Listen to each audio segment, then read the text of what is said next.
اللي هم يعني ايه، خليه تحت مالناش دعوه بيه.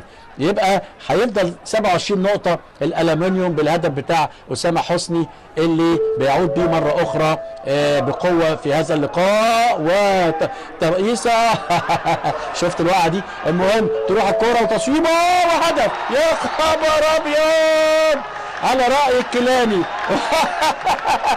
أسامة حسن، أسامة عبد الرؤوف، أحمد عبد الرؤوف يحط هدف قاتل في دقيقة قاتلة في وقت كادت القلوب تطمئن. ومش ممكن في الدقيقة تقريبا 45 44 كورة فوتها شيكابالا، انما جايه من مين؟ جمال حمزه شيكابالا وعبد الرؤوف على اخوانه، ويروح ضارب الكورة ورائحها لا تصد ولا ترد. احمد عبد الرؤوف بيحط هدف قاتل بالنسبه للترسانه وهدف بص الكورة دي ادي جمال حمزه رقص شيكابالا، هو الراجل سابها او وقع زي ما انتوا بتقولوا، وتصويبه قاتله قاتله قاتله. ويا من الحظ عليك يا فاروق جعفر، ويا من الحظ عليك. على فكره هدفين مؤلمين قوي في دقيقه واحده في الالومنيوم.